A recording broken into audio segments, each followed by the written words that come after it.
দেখো গাইস, কালকের বৃষ্টিতে আমাদের রাস্তাটায় এতটুকু জল ছিল পায়ের গোড়ালি পর্যন্ত। যে রাস্তাটা আমাদের এইভাবে গিয়ে বড় রাস্তাতে গিয়ে ওঠে, তো ঠিক আছে, মোটামুটি পায়ের গোড়ালি পর্যন্ত ছিল, এটা মেনে নেওয়া যায়। তারপর কালকে সারা রাতের এবং বিকেলে যে বৃষ্টিটা হয়েছে এবং সারা রাত ধরে যে বৃষ্টিটা হয়েছে, সেই বৃষ্টিতে জলটা দাঁড়িয়েছে। দেখো, তোমাদেরকে একবার শেয়ার করি।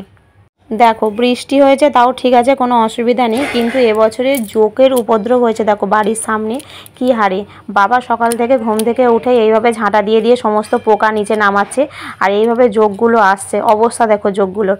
বাবা এইভাবে নুন টুন দিচ্ছে, কিন্তু কতক্ষণ, আরও তো আছে, বারবার নুন দেবো, বারবার আসবে, এইভাবেই হচ্ছে।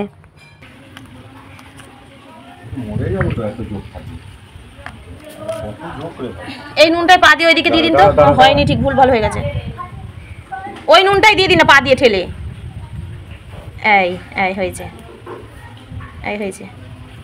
Sir sir sir, Baban sir, ওই একটা দিন, চামচ দিন। এইটা কি? ওটা জানি না, ওটা মরেনি, বড় না, ওই জন্য পালিয়ে যাচ্ছে। বাবান দেখ বাবা, কত বড় বড় জোঁক এসেছে। তো আপনি নুন বেশি করে দিন।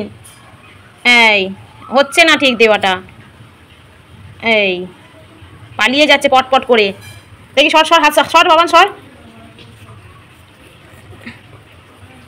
এবার মরে যাবে। এই ছাড় না বাবান, এটা ওখানে নেই, ওটা ওটা ওটা নয়, অন্য কিছু, ওটা জোঁক নয়, না কি কে জানে, না জোঁক নয়, জোঁক নয় ওটা। দেখি সর সর সর সর বাবু। দেখো গাইস, এবার কালকে সারা রাতের বৃষ্টিতে কি অবস্থা দেখো, এক হাঁটু পর্যন্ত জল হয়েছে। ওই দিকটা তবু একটু কম, ওদের বাড়ির দিকটা। আমাদের এইখান থেকে ওদেরকে বেরোতে হবে, আর কোনো রাস্তা নেই। তো এইখানে মোটামুটি এক হাঁটু করে জল পেরিয়ে তারপর রাস্তাতে উঠতে হবে। তো মোটামুটি এই হচ্ছে আমাদের বাড়ির রাস্তার জলের পরিস্থিতি। তো এখন আমরা কীভাবে বেরোবো জানি না। তারপর আমার একটা স্কুটি আছে, সেটা আমি কি করে বের করবো জানি না। আর দুদিন যদি এরকম বৃষ্টি হয়, ঘরে জল উঠবে, তো সেই নিয়ে আমরা প্রচণ্ড চিন্তায় আছি। জানি না কোথা থেকে কি করব, হ্যাঁ, কীভাবে বাজার টাজার করবো, কীভাবে থাকবো জানি না। তো এই হচ্ছে পরিস্থিতি।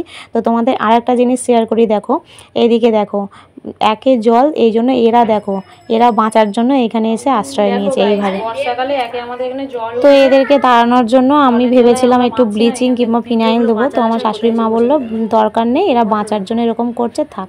তো এই হচ্ছে আমাদের পরিস্থিতি এখন আপাতত।